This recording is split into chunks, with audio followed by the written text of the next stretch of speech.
Assalamualaikum warahmatullahi wabarakatuh. Kajian kali ini adalah tentang hama tikus. Seperti apa itu hama tikus? Oke, kita akan bahas pada pertemuan kali ini. Oke, nah ini kita membahas tentang klasifikasinya ya. Jadi klasifikasi tikus ini dia termasuk pada kingdom Animalia, kemudian filmnya Chordata, berarti dia adalah hewan bertulang belakang ya. Kemudian kelasnya Mamalia dan ordonya ada Rodentia. Untuk familinya Muridae dan familinya Murine dan genusnya adalah Ratus. Nah, ini salah satu contoh genus. Oke. Tikus itu sebenarnya adalah sudut pandang spesifik dari Rodentia. Nah, roden kalau kita bicara tentang ordonya Rodentia. Roden itu sebenarnya itu semua hewan pengerak. Nah, tidak cuma tikus, bajing dan lain sebagainya itu ketupai itu semuanya adalah roden. Nah, roden itu spesiesnya banyak. Ada sekitar 2270 spesies. 10% diantaranya adalah hama pertanian. Jadi yang 90% dia adalah hewan non hama gitu. Nah, roden ini sebenarnya itu sangat penting sekali pada ekosistem ya. Jadi karena dia itu sebagai penyetabil ekosistem ya. Jadi beberapa hutan itu sangat tergantung pada roden ya. Jadi roden itu juga berfungsi sebagai pemencar biji-bijian pada hutan ya. Jadi nanti dia hutan itu lebat sekali, banyak pepohonan, itu ternyata penyebarnya adalah yang paling banyak adalah roden karena dia tubuhnya itu mungil, kemudian dia bisa membawa banyak biji-bijian.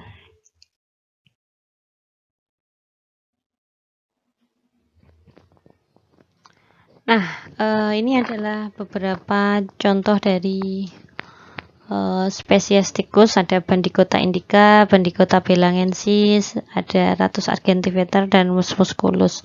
Ya, kalau Bandicoota dan Ratus ini rata-rata mereka ada di perkebunan, persawahan, ya, pasar dan lain sebagainya. Kalau Mus musculus ini terkenal sebagai nama tikus rumah, ya. Kemudian tikus ini disebut juga sebagai hewan yang kosmopolit. Dimanapun berada pasti kita temukan tikus. Ada di perkebunan, gudang, sawah. Dan kemudian ada hal yang penting lagi, bahwa tikus itu adalah sebagai penyebar atau pembawa penyakit atau disebut dengan vektor. Ya, baik itu vektor dari binatang ke binatang ataupun vektor dari binatang ke manusia. Nah, kemudian tikus itu punya kecerdasan yang cukup tinggi ya. Jadi makanya kalau kita di rumah itu kadang-kadang tikus itu pinter ya. Jadi dia pintar menyelinap, pintar untuk membuat sarang yang agar tidak diketahui oleh manusia, dan juga dia juga punya insting untuk pertahanan diri dari predator ya, seperti itu. Oke, kita coba lebih dalam lagi. Kita skip tadi yang tikus rumah dan gudang lain sebagainya. Kita coba lihat di tikus sawah, atau yang paling terkenal spesiesnya adalah Ratus argentiventer.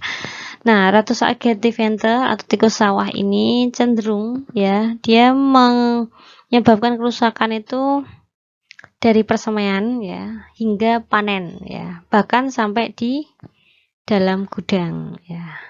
Data kerusakan pada tahun 2003 ya di Asia itu mencapai 10-15% ya dalam lingkup Asia.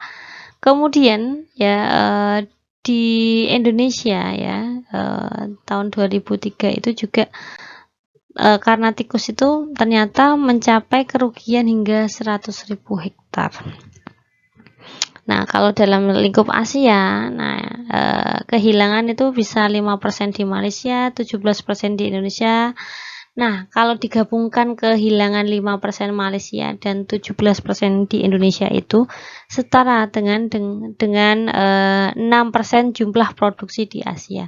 Jadi kerusakan ya, jadi kehilangan hasil dari Indonesia dan Malaysia itu sama saja 6% dari kehilangan produksi padi di Asia. Ini cukup banyak sekali ya.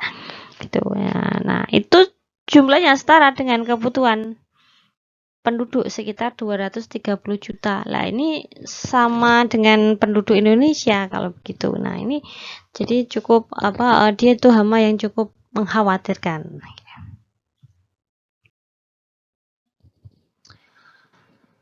Nah, ada beberapa hal yang membuat kenapa ya pengendalian tikus itu cenderung tidak efektif ya. Ada beberapa hal. Yang pertama adalah monitoring dari petani itu masih kurang karena minimnya informasi dan pengetahuan tentang tikus ya. Jadi mereka cenderung merasa tidak perlu diamati lah gitu. Nah, jadi akhirnya apa? Akhirnya terjadi keterlambatan untuk pengendalian hama tikus. Kemudian pemahaman petani terhadap aspek dan sifat-sifat biologi tikus itu juga masih kurang. Jadi dia tidak tahu tentang bagaimana sifat biologi dan lain sebagainya. Nah, kemudian yang penting juga adalah organisasi pengendalian secara bersama itu juga belum ya. Jadi harus terorganisir tikus itu karena dia kita kalau mengendalikan hama tikus itu mirip dengan mengendalikan manusia dalam porsi yang mini gitu ya. Jadi harus terorganisir ya. Jadi kalau dulu kalian pernah dengar kata gropioan tikus, nah itu seperti itu. Itu termasuk adalah kearifan lokal di Jawa untuk mengusir hama tikus gropioan itu. Kemudian ketersediaan sarana pengendalian juga masih terbatas, alat-alat untuk mengendalikan ya.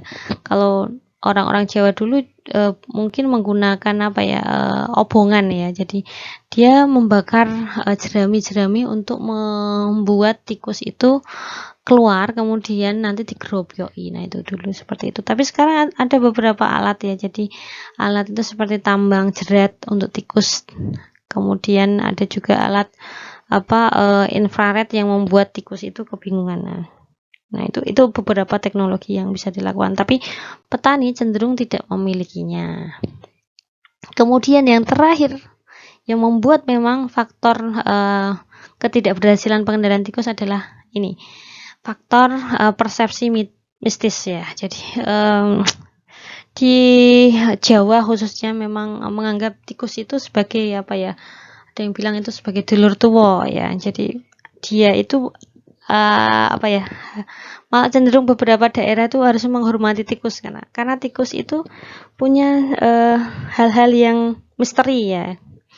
Dia itu seperti dulur tuanya manusia Jawa gitu. Nah, jadi kadang-kadang jadi ambigu lah mau memberantas gimana wong ada persepsi mistis di kalangan masyarakat. Nah, untuk beberapa hal yang harus kita ketahui yaitu dari biologinya. Jadi tikus betina dewasa itu berpotensi untuk melahirkan 80 ekor anakan ya. Jadi per masa panen ya.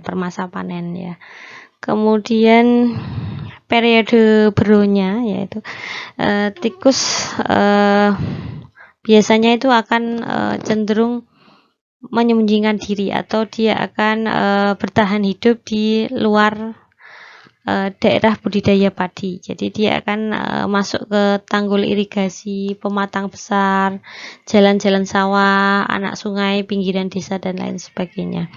Nah, pada masa berua biasanya beberapa tikus tidak akan bereproduksi. Dia karena tidak ada nutrisi yang cukup, biasanya menghentikan dulu menghentikan dulu reproduksi atau menghasilkan anak itu ditunda dulu seperti itu. Kemudian keropiokan dan sanitasi adalah hal yang paling efektif ya. Jadi tikus cenderung tidak suka pada daerah-daerah yang bersih dan luas dan lapang. Karena tikus cenderung memiliki psikologi untuk bersembunyi, mengendap-endap. Nah, dia kalau mengendap-endap di daerah yang sempit, kotor itu, dia akan memiliki kecepatan yang cukup tinggi dalam bergerak ya. Tapi kalau daerah itu lebar kemudian bersih, tikus ini akan memiliki psikologi yang istilahnya malu-malu. Jadi dia akan mengalami perlambatan gerak ya. Jadi ini bisa kalian amati pada saat kalian mungkin bersih-bersih total rumah ya, yang terus kalian melihat banyak sarang tikus di rumah kalian. Kemudian nanti dilakukan pembersihan pada rumah dan mungkin ada peletakan barang yang diubah layoutnya seperti itu. Nah, ketika ada tikus datang, nah tikus ini akan seperti malu gitu, dan dia gerakannya tidak secepat ketika rumah itu dalam kondisi agak kotor dan memiliki banyak tempat untuk bersembunyi seperti itu. Untuk kerusakan akibat tikus ya, jadi ada beberapa pola cara tikus untuk merusak tanaman padi. Tanaman padi yang menjadi sasaran itu biasanya ada di persemaian yang berumur sudah 2 hari. Kemudian tikus ini cenderung itu makannya sedikit tapi merusaknya banyak ya. Contoh, 1 ekor tikus ini juga dapat merusak sekitar 283 bibit dalam 1 malam. Nah, stadium yang paling disukai oleh tikus itu adalah stadia-stadia umur muda ya, dari bibit sampai masa vegetatif akhir. Nah, kemudian stadium padi anakan ya atau vegetatif ini dapat merusak 79 batang ya per 1 ekornya. Kemudian pada masa akhir vegetatif menjelang masa generatif pada padi, padi itu akan bunting seperti itu karena dia akan mulai masuk ke masa bunga ya. Jadi padi bunting itu masa peralihan dari vegetatif ke generatif. Nah, masa ini biasanya itu padi akan mengeluarkan aroma-aroma esensial dari asam amino. Nah, aroma esensial ini terjadi karena terjadi peningkatan jumlah asam amino pada tanaman padi, di mana asam amino itu yang digunakan sebagai nutrisi kesuburan reproduksi bagi tikus. Nah, ini adalah hal yang paling disukai oleh tikus. Nah, pada masa padi bunting cenderung akan meningkat keinginan tikus untuk merusak areal persawahan padi. Nah, ini makanya jadi perusahaannya tuh sampai 103 batang ya. Tadi kalau yang di vegetatif mungkin di bibit 283 karena masih enak seger. Kemudian agak menurun pada masa vegetatif 79 batang. Nah, masa peralihan mau ke generatif pada masa padi bunting mencapai 103 batang. Terjadi peningkatan yang cukup signifikan. Nah, karena tadi ada asam amino yang meningkat pada tanaman padi yang digunakan sebagai kesuburan tikus. Nah, nanti akan menurun lagi pada masa malai. Malai ini sudah keluar bunga. Nah, keluar bunga ini asam aminonya sudah dirombak untuk mengeluarkan bunga padi. Nah, masa ini biasanya akan terjadi penurunan daya rusak dari tikus, namun juga masih bisa merusak ya, jadi sekitar 12 batang per malam itu juga akan cukup merugikan ya, 12 batang per malam per 1 ekor tikus ya. Oke. Nah, reproduksi tikus ya. Jadi tikus itu punya pola reproduksi yang cukup unik. Ini harus diketahui oleh Anda sekalian. Jadi Masa padi yang sedang bunting itu paling disukai oleh tikus ya, karena tadi ada akumulasi atau ada peningkatan dari asam amino pada tanaman padi, yang dimana kalau itu dimakan oleh tikus ya, itu akan membuat si tikus ini menjadi lebih subur dalam bereproduksi. Kemudian ya, pada saat dia melakukan pengerusakan ya, jadi malai padi ya dirusak ya, malai padi yang dirusak itu ternyata tidak sepenuhnya dimakan ya, sebagian kecil dimakan, tapi yang lainnya itu dicacah-cacah atau dipotong-potong ya. Dia memang kalau hewan pengerat seperti itu, makannya sedikit tapi yang lainnya dirusak gitu dia. Jadi memang sudah nalurinya si tikus atau si rodent itu seperti itu ya, makan sedikit tapi merusaknya banyak ya. Kemudian kebutuhan pakan tikus setiap harinya hanya seberat kurang lebih 10% bobot tubuhnya. Kalau bobot tubuhnya ada 20 gram ya, dia cuma sekitar berapa itu, sekitar 2 gram saja makan padi ya, seresah padi cuma 2 gram saja, tapi rusaknya lebih banyak, yaitu apa, daya rusaknya 5 kali lebih besar ya. Jadi setiap dia 5 kali lebih besar bobot malai yang dikonsumsi. Jadi kalau tadi yang dikonsumsi 2 gram dikalikan 5, 20 sekitar 10 gram, setengah berat tubuhnya. Nah, ini kan mengkhawatirkan sekali ya, makannya sedikit tapi ngerusaknya banyak gitu. Nah, ini ada catatan penting, yaitu padi bunting berpengaruh pada perkembangan tikus untuk generasi berikutnya. Tadi sudah saya jelaskan. Oke. Nah, untuk reproduksi ya, jadi tikus bereproduksi mengikuti, ini tikus sawah ya, tikus sawah itu bereproduksi mengikuti fase bunga padi ya. Jadi dia biasanya akan bereproduksi pada masa bunga padi, di mana dia sudah mengkonsumsi padi yang bunting sebelumnya. Nah, pada masa bunga dia pasti akan sudah bunting. Nah, itu. Nah, kemudian pregnansi atau hamil itu sekitar 21 hari dengan usia betina minimal 7 minggu. Nah, potensi anakan tiap kelahiran 12 keturunan. Nah, dia juga sangat namanya tikus ya. Tikus ini bisa kawin sesaat setelah melahirkan. Jadi setelah melahirkan anak, dia langsung bisa kawin. Nah, dan kalau dia bisa melahirkan sampai maksimal 12 keturunan, wah itu kan sudah berbahaya sekali, seperti itu. Nah, ini adalah kita coba lihat simulasi dari perkembangbiakan dari tikus ya. Coba kita lihat. Days and can mate the day after they give birth.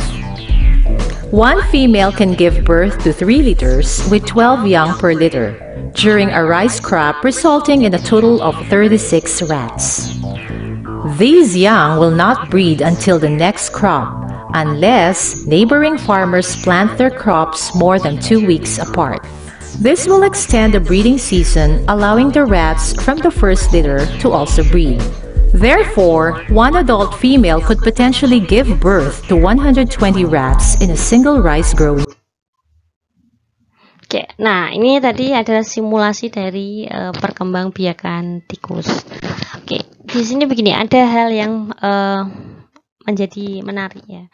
Jadi tadi dijelaskan, mungkin nanti kalau video ini dilihat, coba nanti diperlambat ya di bagian yang tentang bagaimana dia bereproduksi. Karena apa? Ini akan ada hubungannya dengan pola tanam serempak ya. Pola tanam serempak itu dilakukan dengan toleransi itu 2 minggu. 2 minggu. Maksudnya seperti apa? Jadi tanam serempak itu bukan tanam satu hari semua areal persawahan di daerah di satu desa itu semua harus tanam, tidak seperti itu. Tapi diberi toleransi sampai 2 minggu. Jadi seumpama dalam satu hamparan ekologis budidaya padi desa itu sekitar 20 hektar gitu ya. 20 hektar itu dari beberapa petani, mungkin ada 50 petani atau berapa gitu ya. Nah, 50 petani itu ya, 50 petak sawah dalam 20 hektar itu harus menanam padi dalam kurun waktu 2 minggu. Dan setelah 2 minggu tidak ada yang menanam padi lagi. Jadi sudah selesai penanamannya. Jadi mungkin ada hari pertama siapa, hari kedua siapa, hari ketiga siapa dengan siapa, seperti itu. Nah, kenapa hal itu harus dilakukan? Karena ini ada hubungannya dengan pola reproduksi dari tikus ya. Tikus itu dia akan bereproduksi mengikuti masa berbunga padi. Yang paling penting adalah sebelum bunga itu dikeluarkan atau masa bunting. Karena masa bunting itu dia punya nutrisi asam amino yang membuat dia akan jadi subur. Oke, nah dan dia itu bisa kawin setelah melahirkan kan ya. Ketika dia sudah selesai melahirkan ya, ada petani yang ketinggalan atau terlambat dalam menanam padi ya. Lebih dari 2 minggu, mungkin sampai 1 bulan lebih lah. Ketika dia selesai setelah selesai melahirkan ya, tiba-tiba di sana ya ada fase padi umurnya itu pada masa bunting. Lah, tikus itu akan langsung mendatangi padi yang pada masa fase bunting itu. Dia makan, kemudian dia subur, kemudian dia hamil lagi atau pregnancy lagi. Nah, kemudian yaitu mengikuti fase bunga. Nah, fase bunga dia langsung hamil. Kemudian dia akan melahirkan anak. Nah, kemudian ada yang terlambat lagi sampai 2 bulan. Nah, setelah dia melahirkan lagi beberapa minggu kemudian, di situ ada padi yang memiliki fase bunting kembali. Didatangi oleh tikus tadi ya, semuanya tikusnya sama ya. Nah, tikusnya datang ke situ lagi, makan padi yang bunting tadi bersama yang jantan. Nah, kemudian mereka kawin lagi, kemudian mereka akan bunting lagi di masa bunga padi. Nah, itu seterusnya. Itu baru satu ekor. Nah, kalau yang ada di situ mungkin ada 10 pasang ekor ya. Coba, atau mungkin 2 jantan dan 5 ekor betina. Kan jantan bisa mengkawini lebih dari 1 betina. Nah, itu berapa? Coba dihitung sendiri ya. Itu contohnya. Oke. Nah, ini gambar dari Ratus argentiventer ya. Jadi seperti ini dia bentuknya. Mungkin ada yang sudah pernah lihat tentang tikus sawah. Nah, ini adalah contoh dari tikus sawah. Nah, ini ada jebakan trap barrier system atau TBS. Nah, TBS ini jebakannya ini dia menggunakan pelindung. Barrier artinya itu adalah pelindung. Pelindung apa? Pelindungnya dari terpal plastik. Nah, caranya bagaimana? Jadi, kalau TBS ini kita harus punya tanaman perangkap, di mana tanaman tersebut harus ditanam lebih awal, yaitu 3 minggu sebelum tanaman utama kita tanam. Nah, ukurannya adalah 25 x 25 meter persegi. Nah, 25 x 25 meter persegi ini untuk melindungi 10-15 hektar sawah. Nah, tapi dengan catatan tadi harus tanam serempak dengan toleransi 2 minggu tanam, 2 minggu masa tanam. Oke, jadi ini nanti ada yang rugi 25 x 25 dong. Seperti itu, ada pertanyaan seperti itu sebelumnya. Jadi begini, biasanya untuk yang menggunakan sistem TBS ini, yang cukup terkenal di Indonesia ini ada di Sukamandi. Kalau di Asia Tenggara itu yang terkenal tuh di Thailand dan di Vietnam, terlebih di Vietnam ya. Jadi di Vietnam sana atau di Sukamandi, karena Sukamandi dekat dengan Balai Penelitian Padi. Dan kalau di Vietnam atau di Thailand itu mereka punya dinas pertanian yang cukup bagus ya, sistem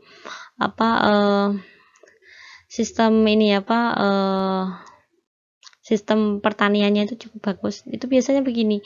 Jadi ini kelompok tani yang membuat jebakan 25 kali 25 meter persegi, itu dia akan kehilangan sekitar 25 kali 25. Nah, itu nanti dia akan dapat donasi hasil panen dari teman-temannya sekitar 10 hektar di sekitar dia. Nah, itu begitu. Nanti coba, biasanya nanti harus dengan musyawarah berapa kami harus mendonasikan hasil panen kami untuk yang sudah mau sukarela memberikan lahan 25 kali 25 meter persegi itu sebagai tanaman perangkap. Nah, gitu. Oke, untuk terpalnya ya, terpalnya itu tingginya 60 cm. Kemudian tegakannya dengan ajir bambu. Ada juga yang menggunakan ajir logam yang anti karat, begitu bisa ya, tergantung apa yang dimiliki. Nah, itu harus bagian bawahnya terendam air. Kemudian harus diberikan bubuk perangkap ya. Bubuk perangkap itu mirip dengan jebakan ikan ya. Ya, dipasang pada setiap sisi TBS. Kemudian dibuat ram kawat ya dengan ukuran 20 cm kali 20 cm kali 50 cm, dilengkapi pintu masuk tikus yang berbentuk corong mengecil lagi. Pintu untuk mengeluarkan tangkapan tikus harus juga dimodifikasi biar mudah kalau untuk membersihkan jebakan dari tikus-tikus yang sudah mati. Dan ingat tadi TBS perangkapnya harus terendam air, jadi harus dibuat parit dengan lebar 50 cm dan kedalaman kalau bisa lebih dari 30 cm. Oke. Nah, ini adalah gambar dari trap barrier system ya. Jadi tadi ada tanaman yang sudah ditanam 3 minggu sebelumnya ya, kemudian nanti diberikan pagar terpal plastik seperti ini ya, gitu. Kemudian nanti ada di sisi-sisinya itu diberikan lubang yang mengarah pada jebakan tikus gitu. Nah, seperti ini ya. Jadi nanti lubang itu akan mengarah ke dalam jebakan tikus. Lah, jebakan tikus itu diberikan seperti bubu perangkap. Bubu perangkap itu lubang masuknya itu luas, kemudian akan mengecil atau menyempit pada bagian ujungnya. Jadi akhirnya dia akan bisa masuk begitu ke dalam jebakan ini, tapi dia tidak bisa, dia kesulitan untuk keluar kembali. Nah, apalagi di sini harus tergenang air. Nah, jadi kalau dia tergenang air biasanya kesulitan untuk bernafas dan akan kesulitan pula untuk menggali lubang dan keluar dari jebakan. Oke, di sini ada tentang jebakan yang lainnya yang mirip dengan TBS, namanya yaitu Linear Trap Barrier System. LTBS ini sebenarnya sama, tapi kalau di sini kita tidak perlu membuat tanaman jebakan yang kita tanam lebih awal. Cukup hanya membuat pelindungnya saja atau pelindung terpal plastik. Nah, ini dibuat sepanjang-panjangnya melindungi areal sawah dari arah got besar. Karena di dalam got besar ini biasanya banyak sekali sarang-sarang tikus sawah. Nah, begitu. Tapi untuk desainnya sama ya. Jadi harus ada jebakan tikus, kemudian ada bubu perangkap ya. Tapi di sini bubu perangkapnya dipasang selang-seling arah berlawanan gitu, setiap 20 meter ya. Gitu. Ini coba ini ada contoh pada 120 meter perangkap trap barrier system. Nah, ini kalau bisa dilakukan perlindungan ini sampai satu hamparan ekologi ya. Satu hamparan ekologi itu bisa satu desa, mungkin bisa 2 desa ya. Pokoknya hamparan budidaya padi yang dia dalam satu wilayah tuh gitu. Untuk cara-cara instan lain untuk pengendalian tikus itu bisa kita lakukan dengan cara pengemposan. Jadi pengemposan ini menyuntikkan racun tikus ke dalam sarang tikus. Nah, ini adalah cara yang cukup instan dan mudah dilakukan. Cara pengendalian lainnya juga bisa menggunakan sistem jejer legowo ya, atau sistem legowo. Kenapa menggunakan sistem ini ya? Karena sistem ini lariannya ini 2 sempit, kemudian nanti baris berikutnya luas. Nah, atau lebih dari 30 cm. Ini dalam 25, ini lebih dari 30 cm. Nah, karena yang seperti inilah ya, tanaman padi punya kesempatan untuk mendapatkan sinar matahari yang cukup banyak untuk setiap rumpunnya. Yang kedua, kita tahu bahwa tikus itu takut daerah yang luas. Kenapa? Daerah luas biasanya membuat dia tidak bisa bersembunyi, dan dia akhirnya akan enggan datang ke tanaman yang memiliki layout legowo, atau ada lagi yang satunya adalah layout SRI ya. Coba nanti kalian coba googling seperti apa sih sistem legowo itu dan sistem SRI itu. Kenapa tikus enggan masuk ke dalam sistem budidaya padi legowo dan SRI. Oke, sanitasi penting sekali untuk pengendalian tikus, karena dari sanitasi itulah biasanya sarang tikus dipilih pada yang banyak gulmanya, kemudian sempit gotnya ya, atau jalan airnya sempit, itu dia pasti senang sekali di situ, karena seperti hal yang nyaman gitu, favoritnya dari si tikus itu. Nah, kalau lebih dari 30 lebar got ini lebih dari 30, kemudian gulmanya dibersihkan, jadi jalan kontrolnya dibersihkan, ini pasti tikusnya enggan buat sarang di situ. Nah, keuntungan yang lainnya apa? Kalau ada sanitasi ya, sanitasi itu pembersihan dari berbagai macam serasa yang tidak menguntungkan ya. Jadi selain itu ada juga, jadi kita kalau jalan-jalan di pematang sawah seperti ini bersih kan, juga kita nggak takut ular, nggak takut tikus, kemudian lebih nyaman saja untuk berjalan gitu. Dan ini tidak nyaman untuk tikus. Oke, sekian dulu dari saya. Semoga bermanfaat bagi kalian semua. Tetap semangat, tetap belajar, dan tetap berkreasi. Salam sehat dari saya. Wassalamualaikum.